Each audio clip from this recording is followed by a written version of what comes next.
starter vlog. I really haven't figured it out. So yeah, hi. We're going to the Royal Adelaide Show for their international open style race thing. Hello. Hello. Some epic views, some epic places I've seen along the way that'd be awesome to fly at. So yeah. I mean, like, I got school, like, while we're going to this race, so I'm kind of taking a bit of time off school for this, so we couldn't really stop anywhere. I'm thinking next year would be cool to make a bit of a trip just out of some of the locations along the way. I know some of the other Melbourne guys that are making their way up are making stops, so you'll probably soon get other footage from them of their journey here and all the wicked sights. So yeah, that's Sean Taylor's quad. Thank you very much. I love this thing. It is beautiful. This one won the Multi-GP 2016 championship. So thank you very much, Sean. And that's a kangaroo sign, because we're in Australia. Australia, mate. I'm Aussie.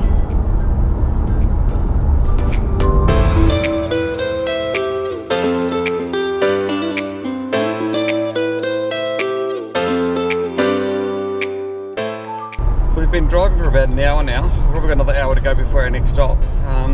How do you feel about the race and what's going to happen in Adelaide? And are you confident or not? Or I'm pretty relaxed. I'll explain why. It's 2 days for a start, which means you don't get much time to really think about it. It kind of just like happens and it's done with this race. Kind of like a club race, but just bigger. Another thing too, there's known RF issues here. So I'm kind of like, if things go wrong and it doesn't work out, it's just like, oh, okay, that was unfortunate. But if things do go well, it'll be a very good race. I was having a look at some of the live streaming, and it looks like the track is pretty mint. Like it's a basic track, but it's laid out really, really nice. And if it's anything like the efficiency they ran last time, it'll be a pretty good time. So my question to you is, there is going to be an expectation that you're going to get out there and absolutely like blitz everyone, and we know that's not reality. I think some people think that. It's definitely not the reality. Does that affect you? Does it worry you that people think that? I think it does a bit. I've kind of thought about this before, and I think it do let it build up a little bit inside of me. But then for the same token, I think for me, the racing and the flying is more a battle between myself.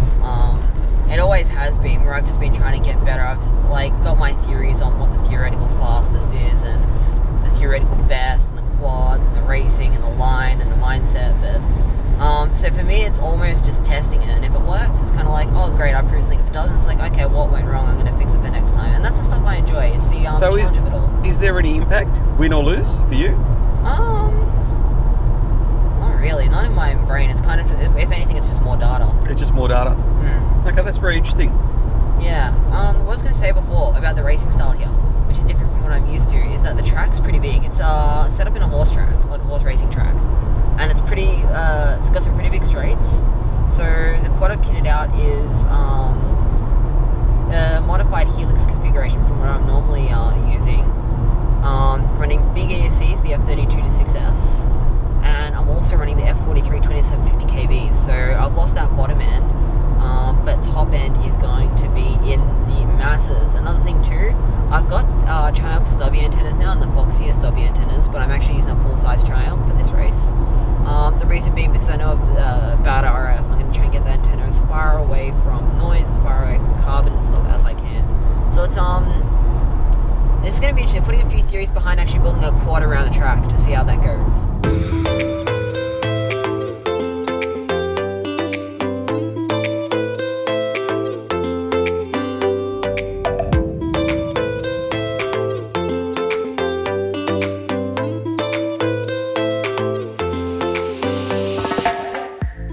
Okay, so where are we? What's going on? We're at a park.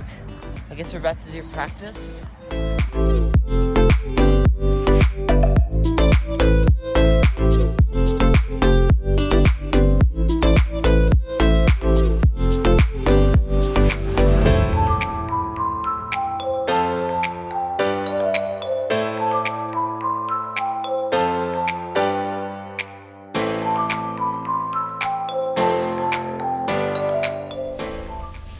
Okay, hotel room. Today is Saturday, is that right?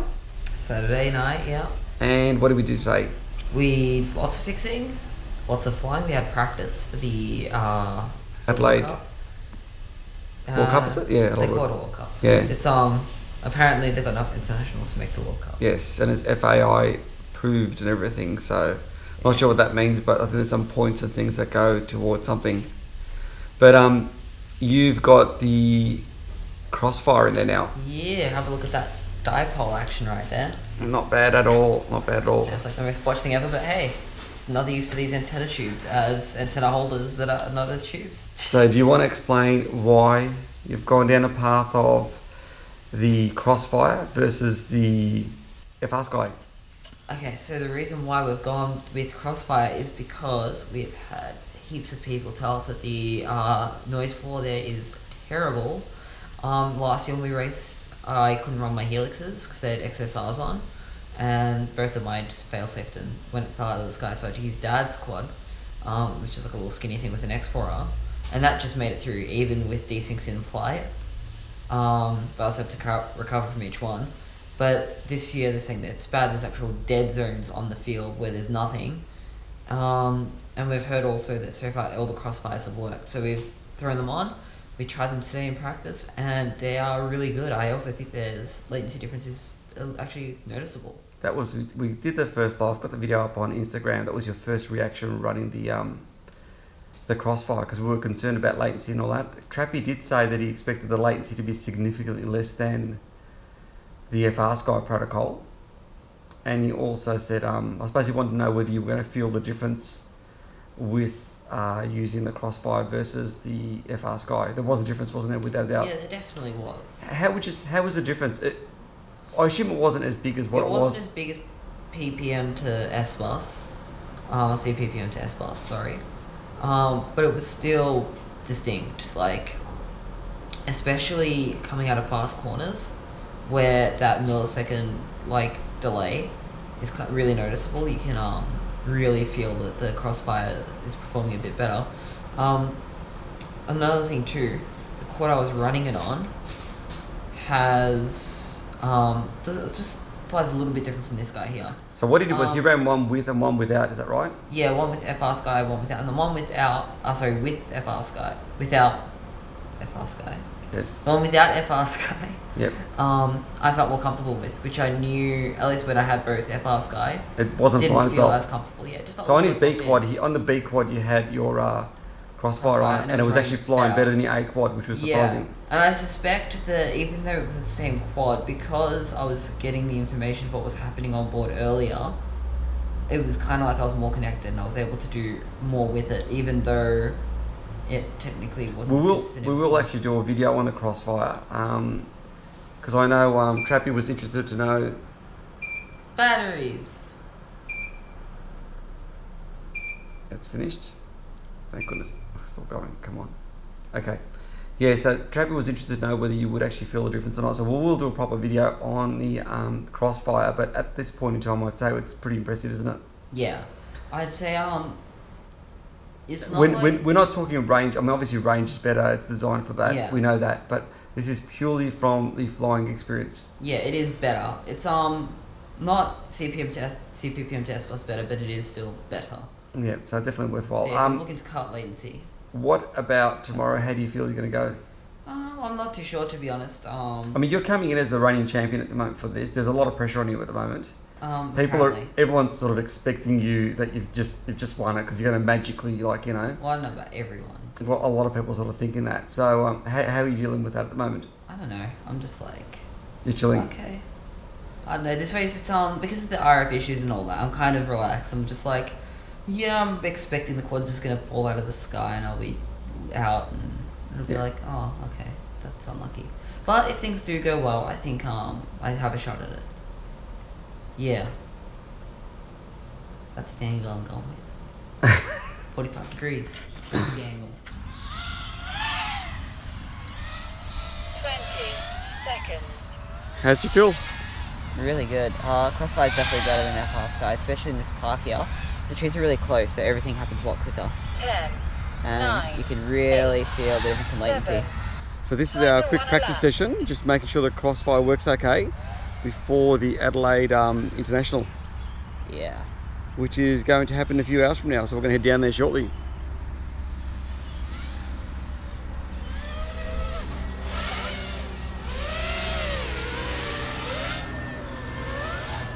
And he's gone. So he's landing.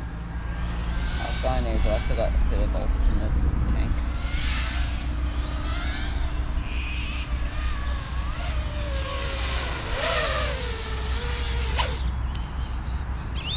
There you go. So both quads work. Yeah, both quads work, and I think especially like yesterday, I thought it was better, but yeah, you can really tell. Okay. We can, especially the altitude management. Yep. I guess you've got that little bit quicker reaction. You kind of like before things start to get out of hand, you're kind of on it a bit quicker. So fingers crossed you don't have any fail safes, and yeah, it does the trick. assuming that, then That is the main reason we're actually running this. It's purely that's the because main reason we're running it. But the latency is better, noticeably Sweet. better. So yeah, if you're looking to cut your latency down, I guess this is one way to do it.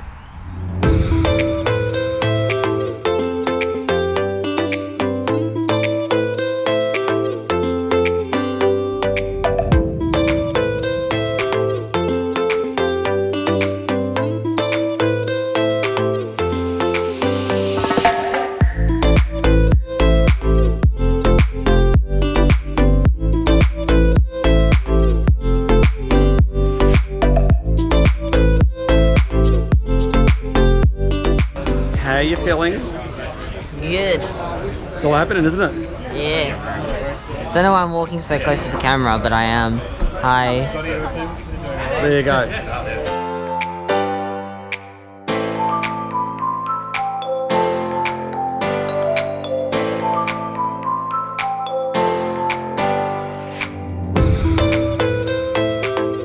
Peter Kuskov, Railgun Racing Red. From Victoria, Luke Godiassi, Tilted Racing Green. The world champion from Victoria, Thomas Bitmarter, BMS Thomas Racing Blue. And from South Australia, Anthony Cole, Boss FPV Racing White.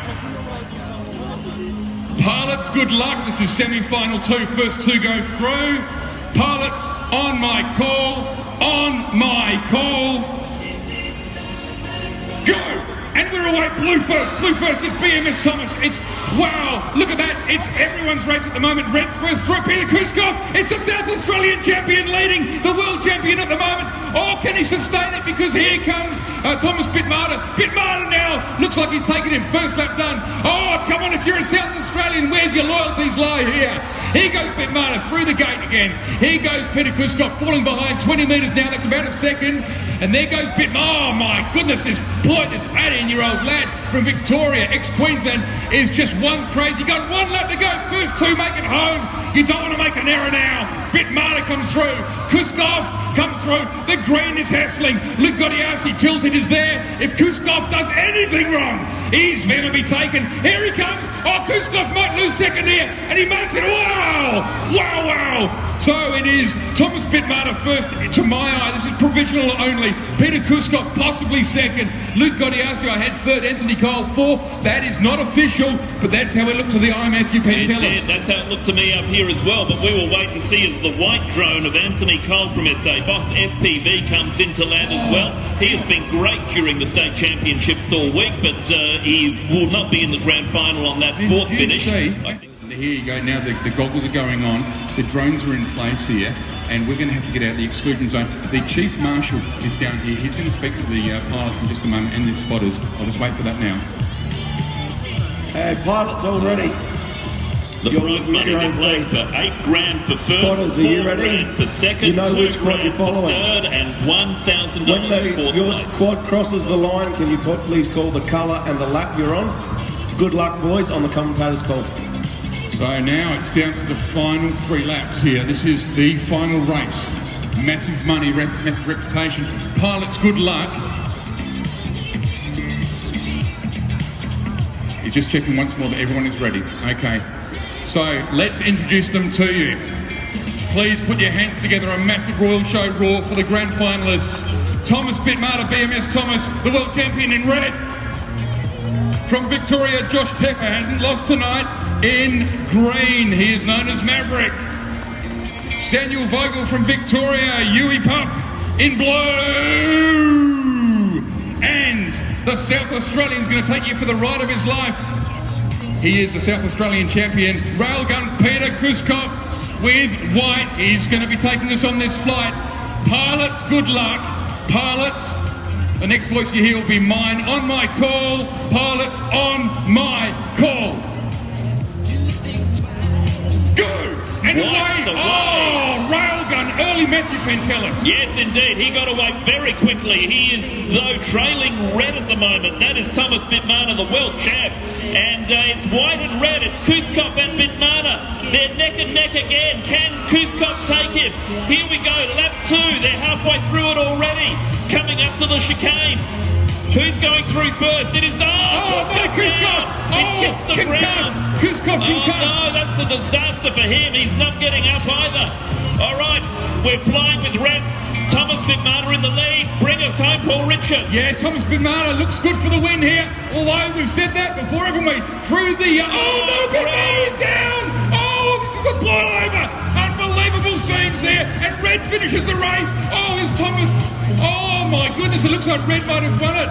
In BMS Thomas, it's Tepper who was down, was it? Yeah, blue is the only one flying. Daniel Vogel. It was Peter Kuskov in white knocked out first, and then Josh Tepper in green. Oh, dear me. My apologies to the camp of Bitmana there. I just thought I picked the wrong colour for a moment there. How was it? I can't breathe. You can go get your quad, okay? I'm resting now. You did it! And ladies and gentlemen, please welcome to the very dizzy heights of the top of the podium, the winner of this very first ever Southern Hemisphere Drone Championship round. It's international racing at its best, and who better to win it than the world champion, 18-year-old Thomas Bitmana, BMS Thomas, with a prize of $8,000. My goodness. Wow. Wow, and we might even have a check for him here. Well done, Tom. Thank you so much, and thank you to everyone who turned up and allowed this to happen, and all the organisers. It was an awesome event, and racing amongst some of the best was an honour. So thank you. There you go, mate. You get the check from Rob. I'm going to clear out of the way here. There's a bit of celebrating to be going on here, I think.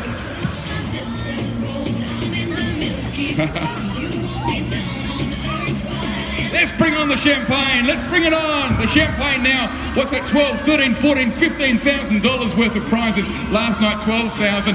Okay, guys, you're all over 18 here. Only just, hey! It is the Drone Championships here, held in South Australia. A massive win to Thomas Bitmana here. The world champion does it again. And these guys here will smell of champagne for months. Yes, they will. Wow, congratulations, Thomas. And there you go, Matthew Pentelis. That's how it's done. Look, that has been a tremendous...